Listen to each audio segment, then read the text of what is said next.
Намираме се пред читалищната сграда на Светлина Гарабов, която сграда се откри на 15 юни 1962 година.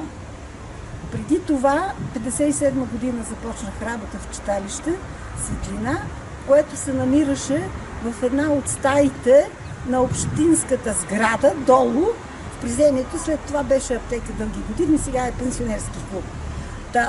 От тази малка стаичка, в която заварих около 200 скъсани книги, до откриването на тази сграда, 26 години мина моя живот. В това читалище съм била библиотекар, секретар, касиер, чистач, хористка, театралец и какво ли не. През тези мои 26 години моя живот мина в това читалище. На тази читалищна сграда имаше една малка къща от лагерете, в която проучихме, че е живял Александър Вотимски. Това е един млад поет, роден в Лакатник. При различни обстоятелства е живял няколко години тук, в тази малка сграда.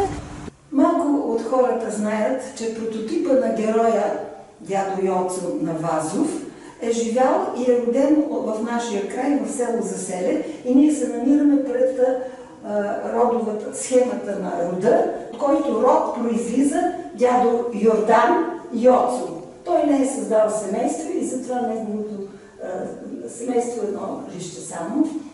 Скалата, от която той е наблюдавал и поздравлявал Нова България, се намира тук в близост под село Заселе.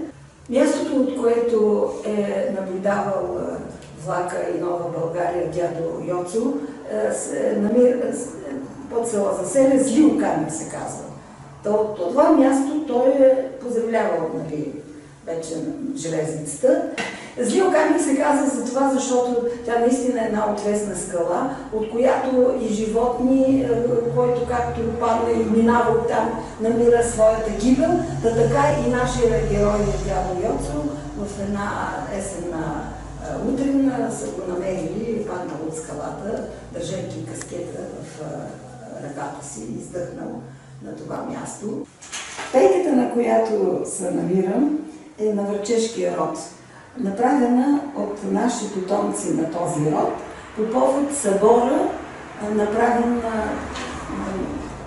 за родовете в нашето село. А сега сме в салона на читалището, който има 250 места. Когато се откри, то беше такъв триумф, такъв празник, а и след това години наред този салон беше препълнен от желаещи, от публика, от самодейци. Там има 2 гримьорни към сцената. И когато се откри тази сграда, тогава веднага се пренесе кметството в 2 от горните хубави помещения. Сега, дето е библиотеката, най-хубавите помещения, тогава настаниха детска градина и хубаво, защото се откри пък детска градина. Най-долу в първи етаж откриха ресторант към кооперацията. Това също беше хубаво.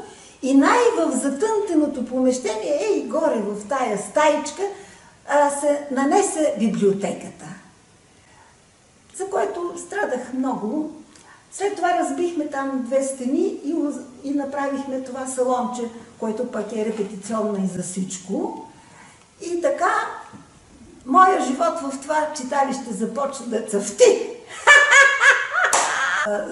Помещението, в което се намираше детската градина, след време обособиха за детска градина старото училище и детската градина се премести там. След това в село Тънково имаше една фирма, която изработваше библиотечни шкафове, стелажи. Там поръчахме стелажите за нашата библиотека и след това изместихме библиотеката в помещението, в което се намира сега в момента. С кметството водих жестока война, докато ги прехвърлиме в техната си сграда. Ако трябва да се промени нещо от това, което е сега, като се върна назад във времето си, какво съм преживяла, нищо не бих променила. имаше школа по музика, акордеон и пиано. И това пиано и до днес се ползва. И аз съм много радостна. Това е първия и единствен предмет, който аз наследих в читалището. И той беше това е печата на читалището. Основано 1896 на този железен печат, той беше без дръжка и моя баща направи с неговите умения тази дървена дръжка. Това е най-стария устав, който аз открих по време на моята работа в читалището. И аз съм много горда за това, че това е една история.